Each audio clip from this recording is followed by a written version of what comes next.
আসসালামু আলাইকুম রহমতুল্লাহ। ইন্নাল হামদুলিল্লাহ নাহমাদুহু ওয়া নুসাল্লি ওয়া নুসাল্লিমু আলা রাসূলিল কারীম। আম্মা বা'দ ফাআউযু বিল্লাহি মিনাশ শাইতানির রাজীম। বিসমিল্লাহির রহমানির রহিম।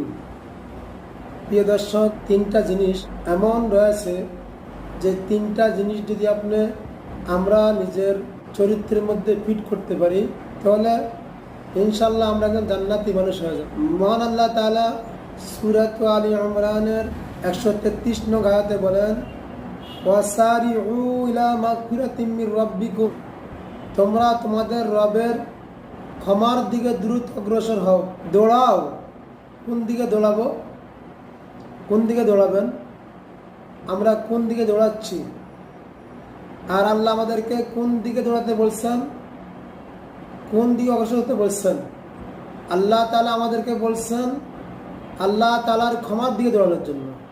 অর্থাৎ আমরা সবাই পাপিষ্ঠ, আমাদের দ্বারা আল্লাহ তাআলার কোনো না কোনো বিধান লঙ্ঘন হয়ে যায়, আমরা পরিপূর্ণভাবে আমাদের রবের সব হুকুম আকাম পালন করতে পারি না। এটা আমাদের বৈশিষ্ট্য। তার মানে আমরা গুনাহগার, আমরা পাপিষ্ঠ, পাপ করা আমাদের বৈশিষ্ট্য। তো পাপ করার পরে পাপ নিয়ে বসে থাকবো না। আল্লাহ তাআলা বলেন তুমি তো পাপ করবা যেহেতু তুমি মানব, কিন্তু পাপ করার পরে তুমি তোমার রবের ক্ষমার দিকে দৌড়াও। অর্থাৎ আল্লাহর কাছে তুমি ক্ষমা প্রার্থনা করো, তোমার এই পাপের জন্য অনুশোচনা করো, তাওবা করো। তুমি তাওবা করে পাপ থেকে তুমি ফিরে আসো। ক্ষমা করবেন কে? ক্ষমা করবেন আল্লাহ। আল্লাহ নিজে ক্ষমা করবেন। আল্লাহ ক্ষমার দিকে অগ্রসর হওয়ার জন্য নিজে নির্দেশ দিচ্ছেন। আল্লাহ তাআলা ক্ষমাশীল, তিনি ক্ষমা করেন।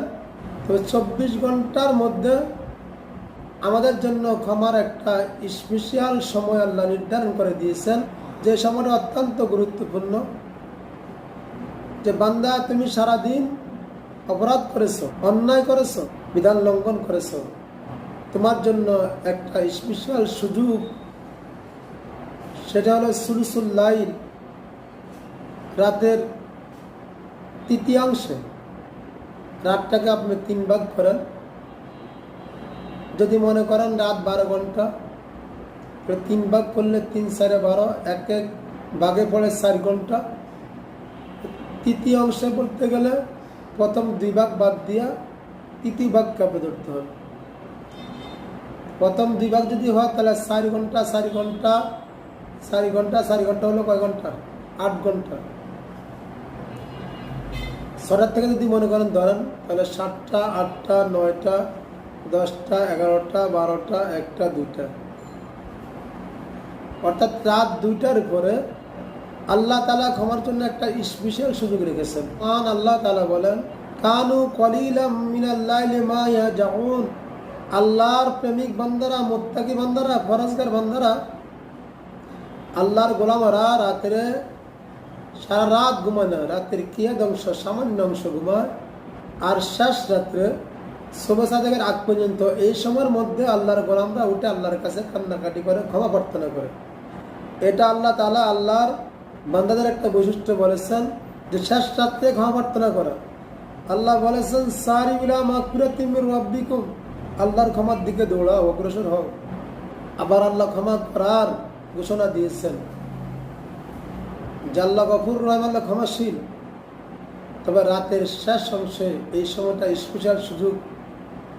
মহান আল্লাহ তাআলা বলেন, আলা মিন মুস্তাগফিরিন ফাগফির লাহু, কে আছে এখন ক্ষমা চাইবা, আমি আল্লাহ তোমাকে ক্ষমা করে দিব। সুবহানাল্লাহ। অন্য সময় ক্ষমা করবেন না তা না, আল্লাহ তাআলা ক্ষমাশীল সব সময়ের জন্যই, কিন্তু ওই টাইমটা একটা স্পেশাল সুযোগ রেখেছে। তা আমরা সারাদিন যাই করি, আমরা অপরাধ করবো না, এটা চিন্তা করতে হবে। এর অর্থ না যে আমি ইচ্ছাকৃত অপরাধ করবো আর খালি ক্ষমা চাবো। আমরা আল্লাহর হুকুম সবসময় মানার চেষ্টা করব, কিন্তু কখনো অজান্তে, অনিচ্ছা সত্ত্বে বা কোনো ঘটনাকর্মে হয়ে যাবে, হয়ে গেল, তখন আর দেরি না করে আমরা আল্লাহর কাছে তাওবা করবো, ক্ষমা চাবো, গুনাহ থেকে ফিরে আসবো, আর গুনাহ করবো না, প্রতিজ্ঞাবদ্ধ হবো। আর প্রতি রাত্রে, শেষ রাত্রে বিশেষ করে আমাদের গুনাহের জন্য আল্লাহর কাছে আমরা কান্নাকাটি করবো, ক্ষমা চাবো। শেষ রাতের সময়টা আরো আল্লাহ ডেকে ডেকে অনেক সুযোগের কথা বলে দেন। আলা আমি মুস্তাশফিন ফাশফালাউ, অসুস্থ সেবা চাও, আরোগ্য দিব। আলা আমি মুস্তারজিকিন ফারজুকাহু, কার রিজিকের অভাব চাও, এখন আমি দিব। ইন্না ওয়াদাল্লাহি হাক্কুন, আল্লাহর ওয়াদা সত্য। তাই আল্লাহ বান্দারা আল্লাহর থেকে নেওয়া শিখতে হবে। আল্লাহ সব সময় দেন, দিয়ে থাকেন বান্দাকে, তারপরও আরো বিশেষ সুযোগ দিয়ে বাড়তি অনেক কিছু আল্লাহ দিতে চান বান্দাকে। বান্দা অলস গাফল না হয়ে ওই সময় আল্লাহর থেকে নেওয়া শিখতে হবে। তারপর আল্লাহ বলেন জান্নাতিন, এবং তুমি অগ্রগামী হও এমন একটা জান্নাতের দিকে। তার মানে বোঝা গেল ক্ষমার পরে, ক্ষমা চাওয়ার পরে জান্নাতের কথা বলেছেন। বান্দা পাপ করছো, ক্ষমা চাও, ক্ষমা করে দিব। শুধু তাই না, তোমার জন্য আমি একটা স্পেশাল জান্নাত রেখেছি। আর দুহা সামাওয়াত ওয়াল আরদ, জান্নাত কেমন জিনিস? একটা শব্দ বলে জান্নাত আমরা বাগান মনে করি। পৃথিবীর মধ্যে জান্নাতের মতো মেসাল দেওয়ার মতো তেমন কিছুই তো উপস্থাপন করা সম্ভব নয়। পৃথিবীর যত সুন্দর শহর হোক, যত সুন্দর বাড়ি হোক, জায়গা হোক, সেটা জান্নাতের কাছে কিছুই না। এবং জান্নাতটা এত বড়, আল্লাহ তাআলা বলেন জান্নাতের প্রস্থ হলো আসমানের মতো, জান্নাতের প্রস্থ হলো জমিনের মতো। দুনিয়াতে আসমান আর জমিনের চার বড়, কি বুঝবে? বান্দাকে বোঝানোর জন্য আল্লাহ মেসাল দিয়ে, সত্য যদি এত বড় হয়, দৈর্ঘ্য কত বড়, তাহলে এই আসমান এবং জমিনের চেয়ে জান্নাত অনেক বড়, অনেক বড়। সুবহানাল্লাহ। এই জান্নাত কাদের জন্য? আল্লাহ তাআলা বলেন উইদ্দাত লিল মুত্তাকিন, এই জান্নাত আল্লাহ তৈরি করে রেখেছেন আল্লাহর পরেজগার বান্দাদের জন্য, মুত্তাকিদের জন্য, যারা মিথ্যা করবে না, চুরি করবে না, হারাম খাবে না, ঘুষ খাবে না, সুদ খাবে না, জিনা ব্যভিচার করবে না, আল্লাহর ফরজ নামাজ ছাড়বে না, নামাজ আদায় করবে, রোজা রোজা রাখবে, আল্লাহর হুকুমগুলো আকামগুলো মেনে চলবে, নবীর সুন্নাত তরিকা চলবে। শুধু তাই নয়, যে সমস্ত জিনিস সন্দেহ হারাম কি হালাল, আল্লাহর ভয়ে ওই সমস্ত জিনিসকে পরিত্যাগ করবে, তার থেকে বেঁচে থাকবে। মুত্তাকি এদের একটা বৈশিষ্ট্য হলো সূরা আলে ইমরানের 134 নং আয়াতে আল্লাহ তাআলা বলেন আল্লাযীনা ইউনফিকুনা ফিস সাররাই ওয়াদ দাররা, এরা ওই সমস্ত লোক যারা আল্লাহর রাস্তায় খরচ করে, দান করে। তাদের অসচ্ছলতার সময় দান করে, সচ্ছলতার সময় দান করে, সুখের সময় দান করে, দুঃখের সময় দান করে, অভাবের সময় দান করে, আবার ধনী হলেও দান করে। অর্থাৎ তারা দানশীল, তাদের দুঃখ কষ্ট দান থেকে তাদেরকে বিরত রাখে না। যখন যে অবস্থা, সে অবস্থা তারা আল্লাহর রাস্তা দান করে। সুবহানাল্লাহ। এদের একটা গুণ হলো তারা দানশীল হবে।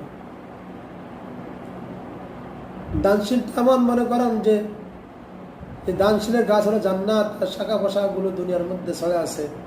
যে ব্যক্তি এই শাখা ধরবে, দানশীল তার চরিত্র তৈরি করতে পারবে, তাকে এ গাছ তাকে জান্নাতে নিয়ে যাবে। সুবহানাল্লাহ। আর কি ফল হলো এমন, মনে করেন যার গাছ হলো জাহান্নামে, ডালপালাগুলো দুনিয়াতে ছড়িয়ে আছে, যে ডালপালা সে ধরবে, অর্থাৎ যে কি ফলতা অবলম্বন করবে, তাকে তার মূল তাকে জাহান্নামে নিয়ে যাবে। আল্লাহ তাআলা আমাদেরকে দানশীল চরিত্র দান করুন, বলি আমিন। এদের একটা হলো আল্লাযীনা ইউনফিকুনা ফিস সাররাই ওয়াদ দাররা।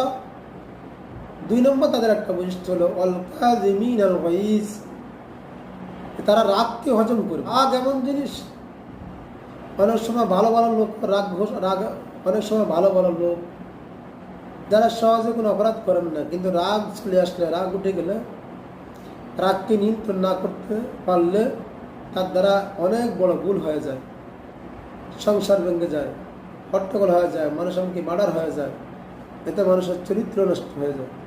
তাই রাগকে হজম করতে হবে। রাগকে হজম করতে পারলে উত্তম একটা চরিত্রের বিরুদ্ধে একটা আপনি পরিচয় দিতে পারবেন, যেটা আপনাকে জান্নাতে নিয়ে যাবে। সুবহানাল্লাহ। আমাদের রাগকে হজম করতে হবে। 3 নম্বর একটা বৈশিষ্ট্য হলো তাদের আল আফিন আনিন নাস, তারা মানুষদেরকে ক্ষমা করবে। মন্দের মোকাবেলা ভালো দ্বারা তারা পরিবর্তন করবে। ক্ষমা করার যোগ্যতা অর্জন করতে হবে। শক্তি আছে প্রতিশোধ নেওয়ার, নিলাম না, ক্ষমা করে দিলাম, এর একটা বিরুদ্ধ। তাই ক্ষমার অভ্যাস গড়ে তুলতে হবে। এর অধীনস্থদের প্রতি, কর্মচারীদের প্রতি, পরিবারদের প্রতি, ওস্তাদের ছাত্রদের প্রতি মানুষের ভুল ভ্রান্তি হয়ে যায়। মানুষের ভুল ভ্রান্তি হওয়াটা স্বাভাবিক। তাই আমাদেরকে সমস্ত ভুল যদি আমরা সবসময় প্রতিশোধ দিতে চাই, তাহলে মানুষ সমাজবদ্ধ হয়ে বাস করা কঠিন হয়ে যাবে, পৃথিবীতে বাস করতে কঠিন হয়ে যাবে শান্তিতে। আমাদেরকে অধিক ক্ষমাশীল হতে হবে, ক্ষমার অভ্যাস করতে হবে। এই মুত্তাকিদের একটা বৈশিষ্ট্য হলো তারা ক্ষমাশীল হবে, মানুষদেরকে ক্ষমা করবে।